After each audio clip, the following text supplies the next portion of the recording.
বাবা, তুমি আমার বাবার উপরে উঠে এগুলো কি করতেছো?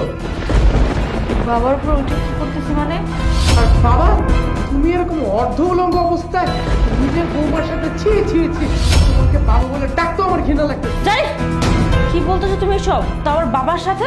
তুমি কি মাথা ঠিক আছে নাকি? এই চুপ, তুমি কোনো কথা বলবা না। এত এত কষ্ট কইরা এই সংসারটারে চালাই, টাকা ইনকাম করি তোমাদের এসব নোংরামি দেখার জন্য। তুমি আমার কথাটা একবার বোঝার ট্রাই করো, তারপরে বলো। কি হয়েছে তা তো আমি নিজের চোখে দেখতেই পারছি। বাবা, আমার ভাবতে ঘৃণা লাগতেছে যে তুমি আমার বাবা হয়ে কিভাবে নিজের বৌমার সাথে এরকম একটা নোংরা কাজ করতে পারো। এই সেই কখন থেকে নোংরামি নোংরামি বলছিস? আমি তো কিছু বুঝতে পারছি না, আমি বৌমার সাথে কি নোংরামি করলাম?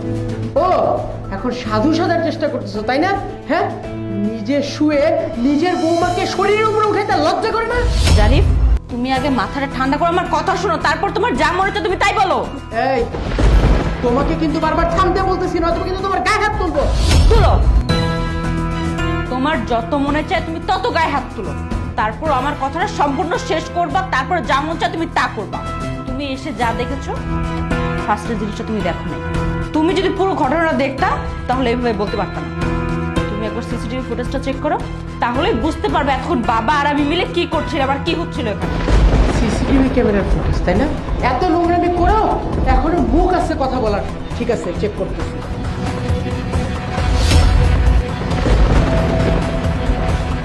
বাবার আবারও বুকে ব্যথা হয়েছিল। তা তুমি আমাকে শুরুতে কেন এই ব্যাপারটা জানাওনি? তাইলে তো এই ভুল বোঝাবুঝিটা হইতো না। আগে কি করে জানাবো? আসার পর থেকে কি আমাকে একটা কথা বলার সুযোগ দিয়েছো? একা একা যা মনে আসছে তাই বলেছো, খালি মনের মধ্যে সন্দেহ আর সন্দেহ, তাই না? আর বাবা প্রচুর অসুস্থ হয়ে পড়েছিল, আমি তোমাকে ফোন করব ভেবেও করতে পারিনি, কারণ বাবার অবস্থা খুব খারাপ ছিল। আর সেই মুহূর্তে তুমি চলে আসছো। বাবা, তুমি আমাকে মাফ করে দাও। আসলে আমার ভুল হয়ে গেছে, আমি আসলে বুঝতে পারি নাই যে এরকমভাবে তোমার বুকে ব্যথা উঠছে। ছেলে হয়েও তোমাকে অনেক বড় বড় উল্টাপাল্টা কথা শুনেছি। তোকে ছোটবেলা থেকে আমি আদর্শ আর নীতি শিক্ষা দিয়ে এসেছি, আর এই বয়সে এসে সেই বাবাকে এত বড় অপবাদ দিলি। আমার তো সারা জীবন এই অপবাদের বোঝা মাথায় নিয়ে বেঁচে থাকতে হবে। ছি ছি ছি ছি ছি, এত নিচে নেমে গেছিস তুই।